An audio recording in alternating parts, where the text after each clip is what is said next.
Assalamualaikum warahmatullahi wabarakatuh. Alhamdulillah pada pagi hari ini kita bisa bertemu kembali untuk belajar bersama. Sebelumnya marilah kita berdoa bersama. Al-Fatihah. Bismillahirrahmanirrahim. Ta'liqul Jumu'ati. Utawi kikubah mertirakan gantungaken salat Jumat wal jamaati lan salat jamaah fil wabain dalam tingkah tumurune wabak. Pasal ini menjelaskan tentang menggantungkan salat Jumat dan jamaah ketika terjadi wabak. Bagaimana ulama atau kesepakatan ulama-ulama di dunia global sekarang ini berbicara, yang sehingga nanti bisa dicetuskan suatu hukum. Bismillahirrahmanirrahim. Minal masaili ku setengah saking pira-pira masalah al-gharibati kang longko ala nasi ngatasi menungso mas'alatu ta'liqi sholatil jumu'ati utawi masalah nggantungaken salat Jumat wal jamaati lan salat jamaah li ajlil hadi krana arahe batesi al waba ing wabak ala alami kang bangsa global au covid-19 atau covid-19 corona rupane corona. Sebagian dari masalah-masalah yang langka terjadi di antara kita adalah masalah bagaimana menggantungkan salat Jumat dan jamaah karena adanya wabak yang global yang sudah menjadi pandemik seperti ini atau biasa disebut dengan COVID-19 corona sekarang ini. Sampai-sampai begini, haitsu asdara ing dalem sekirane ngetokaken sapa itu wong kang wewilangan minal majalis saking pira-pira majelis alimiyati kang bangsa ilmi, ya, kang bangsa ilmiah. Filalmin dalam negara al-islami kang bangsa Islam bitakliqi sholatil jamaati kelawan gantungake salat jamaah wal jumati lan salat Jumat. Sampai banyak sekali majelis-majelis ilmiah di negara-negara Islam menciptakan fatwa yang di situ isinya adalah menggantungkan salat jamaah dan salat Jumat. Contohnya, wa min hadil majalisi lan iku saking iki pira-pira majelis ala sabil mitali ngatasi dalam contoh al majlisu tawi al majlis al ilmi kang bangsa ilmi al ilmi kang bangsa ilmi al fikih kang bangsa fikih di wizaratil auqafi dalam kementerian perwakafan Suriah dalam tanah Suriah watihadi ulama ibiladi Syami lan persatuan pira-pira ulama negara Syam. Sebagian dari majelis-majelis ilmu di negara-negara Islam ini contohnya adalah majelis keilmuan fikih di Kementerian Wakaf Suriah. Mungkin kalau di negara kita itu MUI, Majelis Ulama Indonesia. Ada lagi Persatuan Ulama Tanah Syam. Ada lagi Wizaratil Auqafi lan ing dalem Kementerian Perwakafan fil Kuwait ing dalem Kuwait, negara Kuwait. Jadi di negara Kuwait itu ada istilahnya itu ya kalau di Indonesia MUI. Bahkan di sana itu sampai bisa mencetuskan suatu fatwa hukum. Nah, jadi ada Kuwaitiyah. Fatwa Kuwaitiyah itu ada.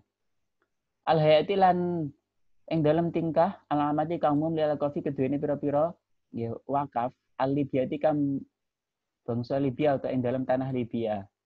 Yaitu otoritas publik di Libya. Masih ada lagi kada kaya iki majelis di Tunisia ing dalam Tunisia. Wal Jazair lan ing dalam Jazair, wal Jazairi lan dalam Jazair, wal Maghribi lan dalam Maghrib, wal Saudiyah lan dalam Saudiyah, Saudi, wal Imarati lan dalam tanah Emirat. Begitu juga majelis di Tunisia, Jazirah Arab, Maroko, Saudi Arabia dan Uni Emirat Arab. Lanjut, wal Majlisi lan dalam majelis Al-Farnasi kang bangsa Perancis, Lidianati keduene agama al-Islamiyati kang bangsa Islam. Wa ghairuhum utawi liyane majelis sing banyak tadi iku kafirun kang akeh. Ada lagi majelis-majelis Perancis yang mengurusi tentang keislaman. Jadi di Perancis itu ada Islam itu berkembang. Termasuk Zidane pemain sepak bola itu juga Islam itu ya. Di Perancis itu ternyata lumayan berkembang. Ada lagi masih banyak yang lain. Lanjut. Dari situ bisa kita simpulkan wabi godin nadhori lan kelawan ngermaken ningali. Wabi godin nadhori lan iku kelawan ngermaken ningali bidayatun utawi ngawiti. Anil adilati saking pira-pira dalil alati rupane adillah abana kang jenengaken ing alati sapa ahlul ikhtisasi. Sapa ahlul ikhtisasi ahli ketertentuan wa ghairuhum lan yang ikhtisas. Jadi meski bagaimanapun ini adalah permulaan terciptanya suatu kebijakan-kebijakan, dalil fikih yang dilakukan oleh orang-orang yang pakar. Kesepakatan-kesepakatan banyak di dunia itu tadi, itu adalah suatu permulaan terciptanya suatu dalil atau suatu kebijakan hukum fikih. Fa'ina hadza mongko temen setuhne iki masalah iku hadatsun kang anyar teko tarihiyen kang bangsa sejarah. Lam nyata kang ora bisa milang-milang alaihi ngatasi hadza sapa anasu menungso. Awalam yasma utawa ora ngrungu bihi kelawan hadza sapa anasu menungso.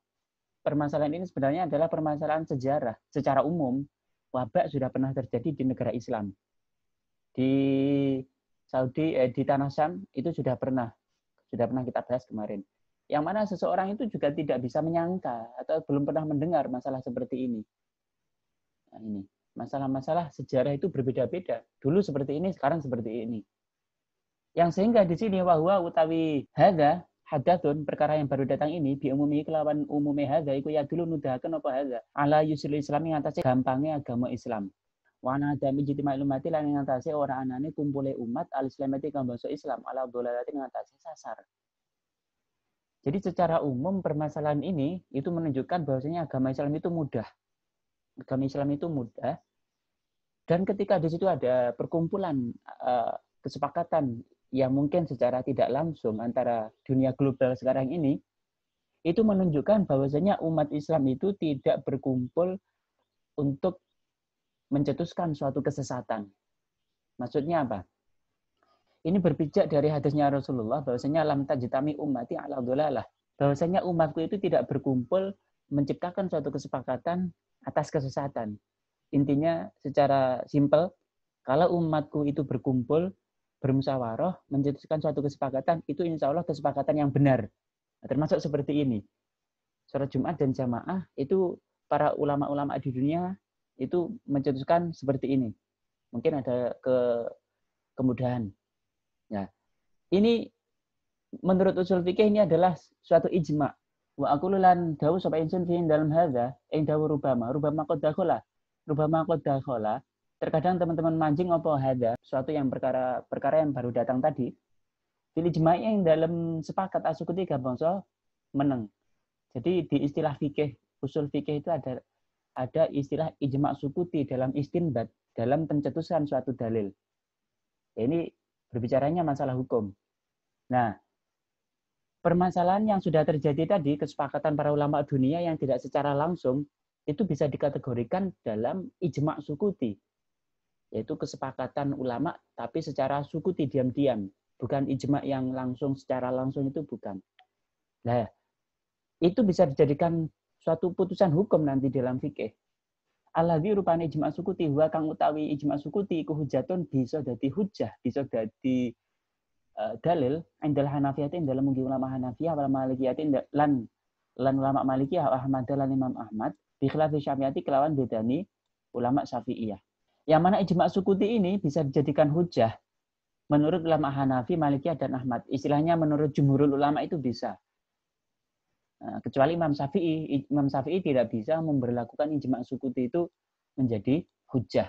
Yang bisa dijadikan hujjah adalah ijma' yang berkumpul bareng mencetuskan suatu putusan, itulah Imam Syafi'i. Tapi menurut jumhur ulama masih bisa. Termasuk tadi kesepakatan ulama dunia bersepakat bahwasanya sholat Jumat itu boleh ada kemudahan dan jamaah itu ada kemudahan. Dari kesepakatan ulama dunia. Sekarang menurut dalil dari hadis.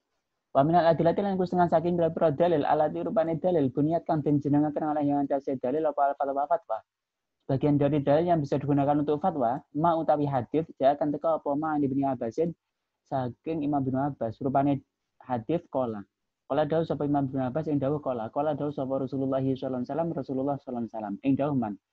Man utawi sapane engko sami angurung sapa man al munadi ing wong kang adzan falam yamnahu mongko ora nyegah falam yamnahu nuli ora nyegah ing man miniti baik saking manut ing al munadi apa udzur barang siapa mendengar suara yang azan kemudian tidak ada udzur yang mencegahnya sebelum Kanjeng Nabi melanjutkan perkataan beliau disaut dulu sama sahabat. Kalau jauh sama sahabat ya ini antara syarat dengan jawab itu dipisah dengan pertanyaan seperti ini, itu namanya adalah jumlah muqtaridah ini dalam ilmu bahasa Arab. Bukan berarti tidak sopan menyela pembicaraan, tidak. Ini kalau sama Rasulullah seperti ini ya tetap sopan. Ini namanya jumlah mutaridoh. Kalau dawuh sapa sahabat yang dawuh wamalan niku apa ana uzur tak uzure. Sahabat bertanya, uzurnya itu apa? Kala jawab atau dawuh sapa kanjeng Nabi dawuh khaufun. Aywa dari saya tapi uzur ku khaufun wedi amaradun tawaloro. Uzur itu tadi adalah ketakutan atau sakit. Nah, barang siapa mendengar seorang azan kemudian tidak ada uzur yang berupa ketakutan atau sakit untuk mencegahnya, ya lam tuqbal mangko ora den trima minhu saking man apa salat alati rupane salat kang salat sapa man. Maka salatnya tidak diterima, bagaimanapun salatnya itu tidak bisa diterima. Nah, ini tentang jamaah. Berarti kalau salat sendiri tidak diterima salatnya. Nah, ini sebenarnya ya tidak seperti itu. Mempelajari hadis harus mempelajari hadis-hadis yang lain, analisis hadis yang lain. Mosok salat sendiri tidak diterima salatnya, tidak. Nah, makanya di sini disebutkan wada utawi kiki hadis iku laisa rano apa hadis iku ala dzahiri ngatasi dzahiri hadis. Nah, ini bukan berarti apa yang kita lihat, oh berarti kalau salat sendiri mendengar azan tidak jamaah terus tidak diterima, tidak. Tidak seperti itu. Balwa balik utawi hadis iku mahmulun den arahaken ala takdidi ngatasi banget-bangetaken wa tasdidi lan tegese banget-bangetaken. Akan tetapi ini diarahkan untuk memberatkan saja. Oh, orang kalau nggak jamaah itu kurang baik loh. Saya mencarimu 1000 kali ya, bukan 1000 kali, maksudnya itu untuk istilahnya itu untuk hiperbola, taglif, hiperbola. Hiperbola dalam ilmu bahasa Arab itu ada. Kata kayak iki ngelarang. Jadi istilahnya kalau ada uzur seperti ketakutan, sakit, maka nggak apa-apa. Maksudnya seperti itu maksudnya. Gitu loh. Oh berarti jamaah itu bisa ditinggalkan atau boleh ditinggalkan karena ketika ada ketakutan tadi atau sakit. Nah, tuh ada lagi ini. Kaza kayak iki hadits nah nyegah supaya Nabi kanjeng Nabi Muhammad sallallahu alaihi wasallam nyegah man ing wong lahu kang iku tetep keduwene man roihatun utawi ambu karihatun kang den sengiti tuugi kang larani apa roihah ana sae menungso nyegah ayu sholia ing yen salat sapa man fil masjid dalam masjid man an krana nyegah dari terori maring bayani binasi klan menungso. Begitu juga nah hadis yang senada dengan hadis itu tadi, Nabi itu melarang kepada seseorang yang baunya tidak sedap dia. Mungkin habis makan apa, atau mungkin nggak pernah mandi. Yang bisa menyebabkan menyakiti orang lain yang di sampingnya. Maka dia tidak boleh dilarang oleh kanjeng Nabi itu tidak. Agar dia itu tidak sholat di masjid. Karena untuk mencegah menyakiti manusia atau orang-orang yang lain. Jadi dari sini itu apa? Ada kondisi-kondisi tertentu seseorang itu malah bahkan tidak boleh datang ke masjid, tidak boleh. Paham ya dari sini? Fakat akhraja maka teman-teman ngatokaken sapa Al-Bukhari Imam Al-Bukhari an Jabir bin Abdillah saking Jabir bin Abdillah radhiyallahu anhu. Anna nabiya ing temen suten kanjeng Nabi Muhammad sallallahu alaihi wasallam iku kala dawuh sapa kanjeng Nabi ing dawuh man akala sauman au basalan. Mana ada sapane ing ku akala mangan sapa man sauman ing nggih brambang ngoten kok au basalan utawa bawang putih. Falian tajil mongko becik nyingkriya sapa man na ing kita. Alqala utawa dawuh sapa kanjeng Nabi ing dawuh falian tajil mongko becik nyingkriya sapa man masjidana ing masjid kita.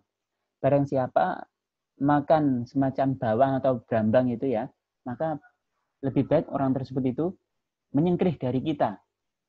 Minggirlah dari kita. Ini ada syak, ada keraguan dari rawi. Variant tazil ini variant tazilna atau masjidana. Jadi tidak boleh mendekat dari kita atau tidak boleh mendekat masjid kita. Tapi secara umum intinya jangan mendekat manusia. Itu. Karena itu menyakiti, baunya nggak sedap, gitu loh. Nah, nggak apa-apa ini. Kita ambil dua-duanya nggak apa-apa. Syak minarawi ini ya seperti ini. Meskipun hadisnya sahih atau nggak mempengaruhi, nggak mempengaruhi kesahihan hadis. Wal yakunal becik lungguh sepeman dibatin dalam omaiman. Jadi lebih baik dia itu jangan pergi ke masjid, jangan mendekat orang lain, sholat kalaupun sholat di rumah. Nah, seperti itu. Jadi intinya tidak hanya ada udzur aja seseorang itu tidak datang ke masjid untuk jamaah, bahkan seseorang itu dalam kondisi tertentu tidak boleh datang ke masjid karena menyakiti manusia. Dari sini nuansanya paham ya nanti arahnya kemana. Nah ini. Maka dari sini bisa disimpulkan Wa ma utahe perkara warada kang tumeka apa manjilah di dalam hadis iku dororun doror mahdudun kang kena den pelanggeri. Dalam hadis tadi itu terjadinya doror yang masih bisa kita sangka-sangka, masih bisa kita kendalikan.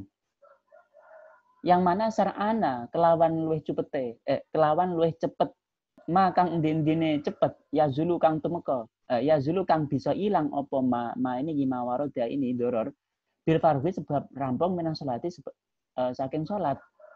Yang mana dorornya tadi itu masih bisa dikendalikan, bahkan cepat sekali setelah sholat itu hilang. Nah itu saja sudah bisa mencegah seseorang untuk datang ke masjid atau mendekat orang. Nah sekarang sama mengkau tayo apa iku baluna tingkah kita biwabain kelawan wabak almarodin utawa loro. Khotirin kang watiraken ya dulu kang gampang apa intisyaruhu. Jadi nyebare wabak.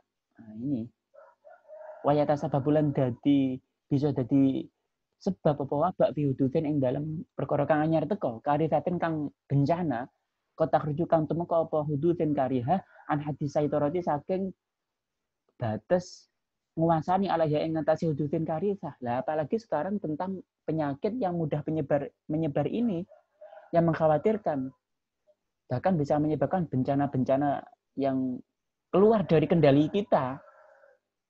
Lawang yang doror yang bisa dikendalikan saja itu bisa kok menyebabkan seseorang itu tidak datang ke masjid atau jamaah. Lah apalagi penyebab penyakit seperti ini yang mudah menyebar, yang bisa menyebabkan bencana yang di situ di luar kendali kita. Ya coba kalau sekarang itu tidak jaga jarak, menyebar dari sana ke sini, itu kan di luar kendali kita nanti. Apalagi sekarang itu penyakit COVID-19 ini tidak ada gejala. Nah, gitu. Itulah maksud dari kata-kata ini. Jadi intinya boleh kita tidak berjamaah atau tidak sholat Jumat ketika di situ memang sudah menjadi pandemik. Jadi hadis ijma' sukuti oleh ulama tadi itu betul, tapi ini perlu kita pilah-pilah di suatu daerah yang betul-betul pandemik red zone. Nah, jadi tidak secara umum langsung satu negara, nggak boleh begitu. Jadi kita harus kritis seperti itu. Berdasarkan apa? Ijma' sukuti ulama dunia berdasarkan dari 2 hadis tadi. Mudah-mudahan bermanfaat. Al-Fatihah. Terima kasih. Sampai jumpa besok. Assalamualaikum warahmatullahi wabarakatuh.